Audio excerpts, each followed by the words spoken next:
मायके से छोटा ससुराल। प्रेरणा, जिसे अपनी शादी के बाद भी अपने ससुराल में अपने मायके की तारीफ करना बड़ा पसंद है। लेकिन अगर तारीफ सच्ची हो तो अच्छी भी लगे, पर अगर हर बात में अपने मायके को बड़ा चढ़ा कर दिखाने के लिए बहू कुछ भी बोले तो बेचारे ससुराल वालों का उसकी बातें सुनकर क्या हाल होगा, और क्या कभी कोई प्रेरणा की इस आदत को सुधार पाएगा? चलिए देखते हैं। मम्मी पापा ये लीजिए, जल्दी से अपना मुंह मीठा कीजिए। मुंह मीठा? लेकिन किस खुशी में बेटा? अरे गैस करो ना मम्मी, ऐसी क्या खुश खबर हो सकती है जिसके लिए मैं आपको मिठाई खिलाऊं? सोचो सोचो। सच सच बता, तेरी नौकरी लग गई है क्या?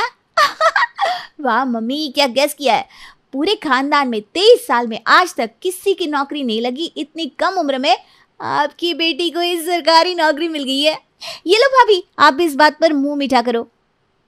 अरे मुंह तो मीठा करूंगी मैं, लेकिन 23 साल की उम्र में नौकरी लगकर तू इतनी खुश क्यों हो रही है? अरे मेरे खानदान में तो 21 साल में ही मेरे एक भाई की सरकारी नौकरी लग गई थी, और तू नौकरी मिलने पर ये मिठाई लेकर आ गई। मेरे मायके में तो जब भी किसी की नौकरी लगती है ना तो सबसे महंगी वाली मिठाई लेकर आते हैं। तू पता नहीं ये कौन सी सस्ती सी मिठाई लेकर आ गई। अरे भाभी, आप कैसी कैसी बातें करती हो? इतनी महंगी दुकान से काजू कतली लेकर आई हूँ और आप कह रही हो कि ये सस्ती मिठाई है। अरे इससे महंगी मिठाई तो उनकी दुकान पर कोई और थी ही नहीं।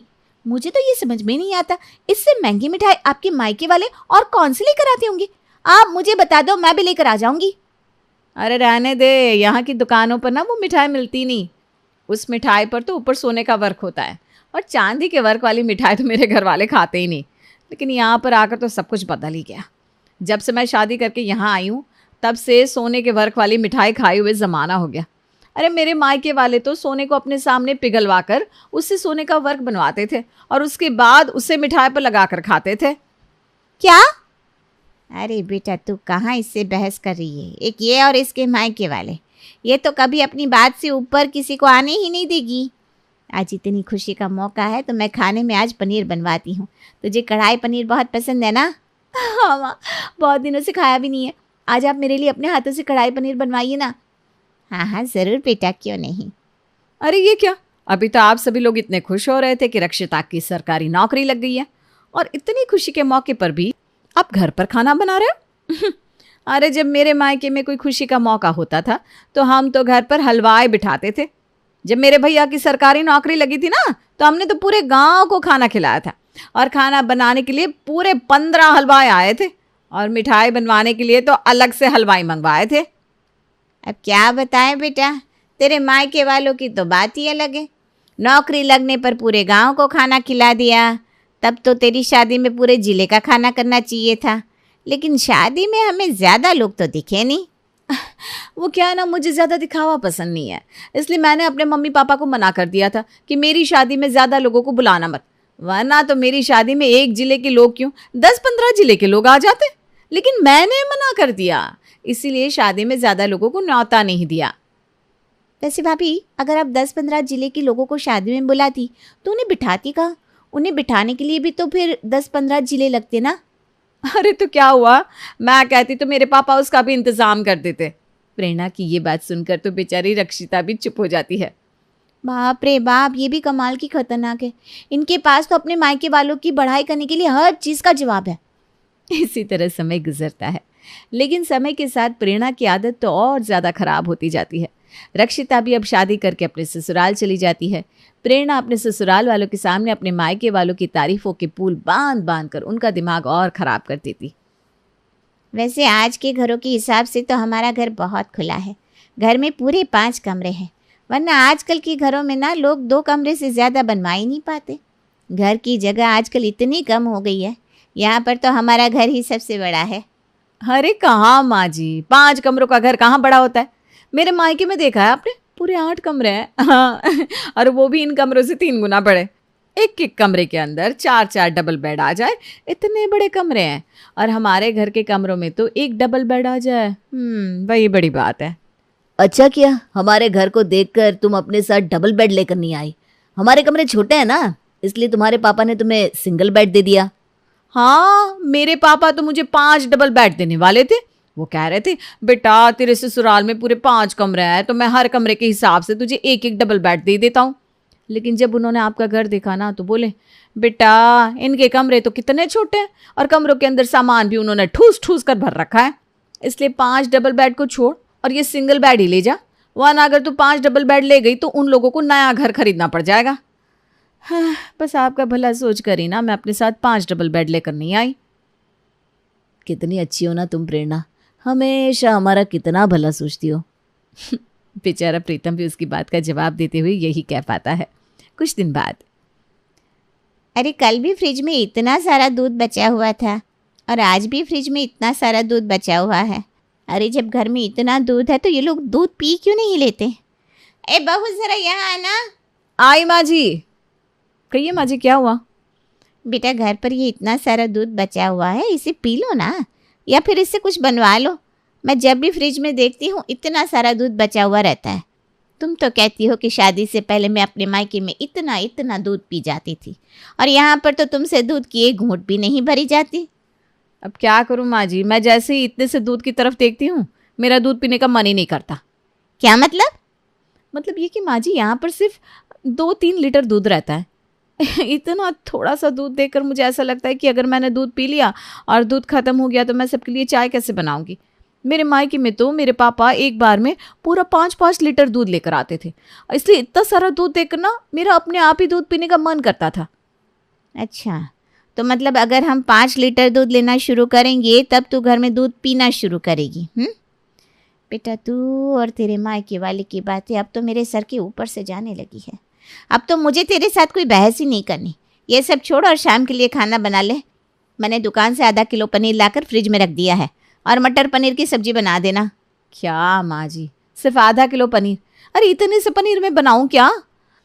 अरे मैंने तो अपने मायके में कभी 2 किलो से कम एक बार में पनीर बनाया ही नहीं। कम से कम 2 किलो पनीर तो ला कर दीजिए। अरे बेटा 2 किलो पनीर लाकर क्या तुझे पड़ोसियों को खिलाना है? घर में हम हैं सिर्फ 4 लोग, 4 लोगों के लिए 2 किलो पनीर, जितना है उतना बना ले बेटा। हाँ, तो हमारी तुलना ना अपने मायके वालों से कर रही है, पर हम तो इतना ही पनीर खाते हैं, समझी? ठीक है, जैसी आपकी मर्जी। मुझे इतना कम पनीर बनाने की आदत ही नहीं है। अगर अच्छा नहीं बनाना तो फिर मुझे मत कहना। सरला आखिरकार अब प्रेरणा की इन हरकतों से परेशान हो जाती है। तभी कुछ दिनों बाद उसकी बेटी रक्षिता अपने मायके आती है। माँ, अभी भी भाभी की आदत सुधरी या नहीं, या फिर अभी भी वो अपने मायके वालों की बड़ाई में लगी रहती है? बेटा तुझे लगता है कि वो अपनी आदत सुधार पाएगी? अरे उसकी इस आदत को कोई नहीं सुधार सकता। उसकी बातें सुन सुनकर तब हर रोज मेरा सर चकराने लगा है। लगता है अब भाभी की अकल ठिकाने लगाने के लिए मुझे ही कुछ करना पड़ेगा। जैसे लोहे को लोहा काटता है, अब मुझे वैसा ही कोई पात्रा अपनाना पड़ेगा। शाम के समय खाने के टेबल पर, अरे भाभी अपनी खीर बनाकर फ्रिज में ठंडी नहीं की? आपको पता है ना मुझे ठंडी खीर पसंद है। हाँ मुझे पता है, लेकिन मैं क्या करूं, घर का फ्रिज इतना छोटा है कि बाकी सामान रखने के बाद इसके अंदर खीर रखने की जगह ही नहीं बची। अभी मेरे मायके वाला फ्रिज होता ना तो उसके अंदर ऐसी खीर के 10 डोंगे आ जाते, लेकिन यहाँ का फ्रिज इतना छोटा सा, कुछ भी नहीं आता इसके अंदर। अरे भाभी, कहाँ आप अपने मायके के फ्रिज की बात कर रहे हो? अगर आपने मेरे ससुराल का फ्रिज देख लिया तो आप तो हैरान रह जाओगी। आपके मायके के फ्रिज में तो बस ऐसे 10 डोंगे आएंगे, है ना? मेरे ससुराल की फ्रिज में ऐसे 50 डोंगे आ जाएंगे। अरे आपकी मायके का फ्रिज तो मेरे ससुराल के फ्रिज के सामने कुछ भी नहीं है। और ये तो मैंने आपको अपने ससुराल के छोटे वाले फ्रिज की बात बताई, वरना मेरे ससुराल में जो बड़ा वाला फ्रिज है ना, इसके अंदर तो हमारे पड़ोसी भी अपना सामान रख कर जाते हैं। क्या? हाँ। अगले दिन, बहू मुझे मंदिर जाना है, ज़रा एक बार मेरी साड़ी पर प्रेस तो कर दे।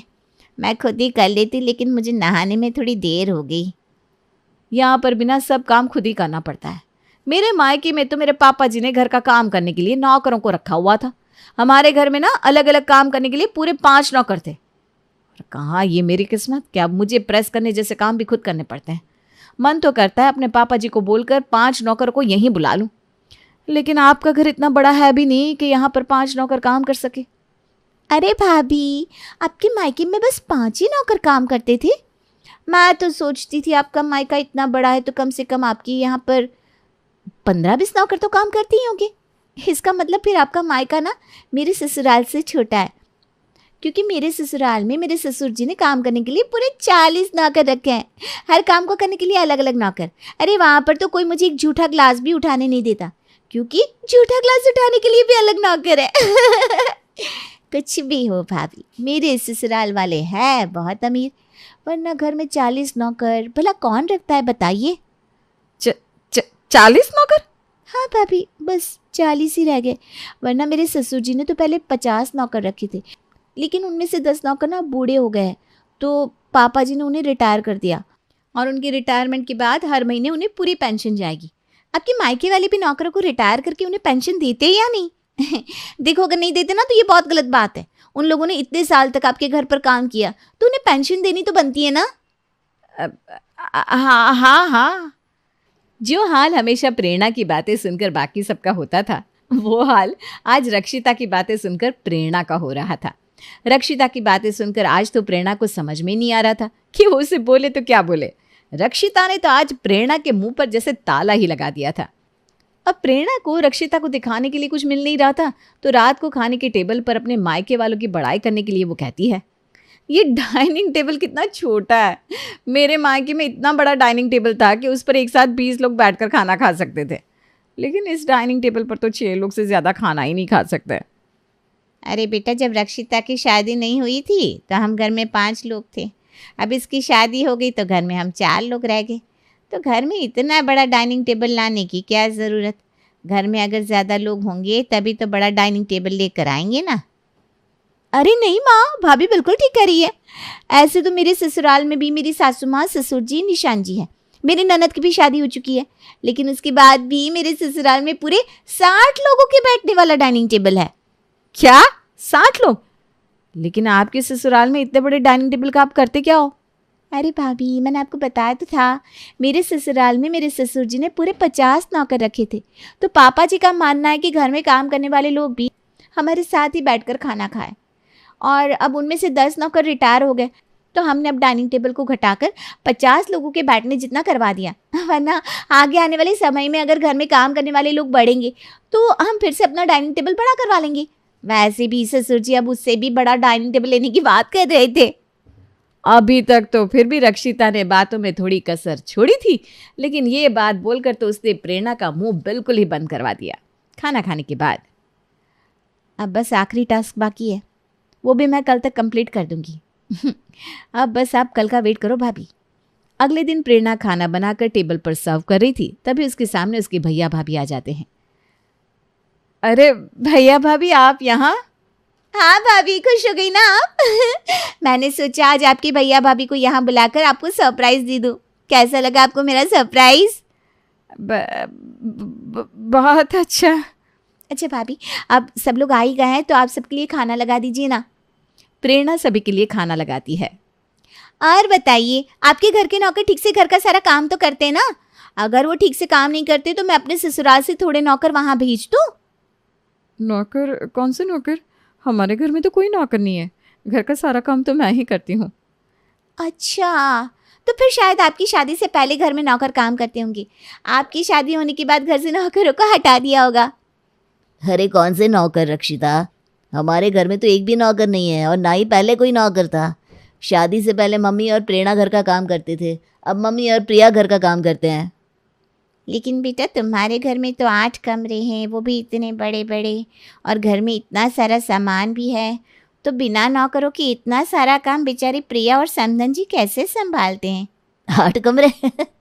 मुझे लगता है आप लोग आज हमारे साथ कोई मजाक कर रहे हैं। अरे हमारे घर में गिनकर 3 कमरे हैं, और वो भी ज़्यादा बड़े नहीं हैं।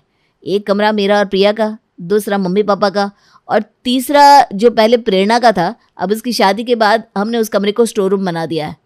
अब घर का जितना भी एक्स्ट्रा सामान या कूड़ा कबाड़ा होता है हम उसी रूम में रख देते हैं। अच्छा चलिए, ये सब छोड़िए, मुझे ये तो बता दीजिए कि आपने अपना बड़ा सा फ्रिज कहाँ से लिया? मम्मी सोच रही थी कि अब घर के लिए भी उतना बड़ा फ्रिज ले ले, क्योंकि भाभी कह रही थी कि सामान रखने के लिए ये फ्रिज बहुत छोटा पड़ता है। आपके घर में तो बड़ा फ्रिज है ना, बताइए ना कहाँ से लिया था आपने? अरे नहीं नहीं रक्षिता, ये तुम हमारे साथ आज कैसा मजाक कर रही हो? यहाँ तो डबल डोर वाला फ्रिज है और हमारे घर में तो सिंगल डोर वाला। भला सिंगल डोर का फ्रिज इससे बड़ा कैसे हो गया? अच्छा, फिर तो लगता है शायद मुझे ही कोई गलतफहमी हो गई है ना भाभी? हाँ, अरे लगता है सब्जी खत्म हो गई। मैं अंदर जाकर और सब्जी लेकर आती हूँ। अरे रोटियाँ भी खत्म हो गई है, मैं अभी रोटियाँ सेक देती हूँ। हाँ, अरे भाभी कहाँ जा रही हो? आज सबके सामने जब प्रेरणा के मायके की पोल पट्टी खुलती है तो रक्षिता तो अपने ससुराल में किसी से नजरें ही नहीं मिला पाती। आज रक्षिता प्रेरणा को आड़े हाथ लेकर उसे अच्छा सबक सिखाती है। उस दिन के बाद तो प्रेरणा किसी बात में अपने मायके वालों की बढ़ा चढ़ा कर तारीफ करना तो दूर, अपने ससुराल वालों के सामने अपने मायके वालों का जिक्र करते हुए भी 100 बार सोचती है।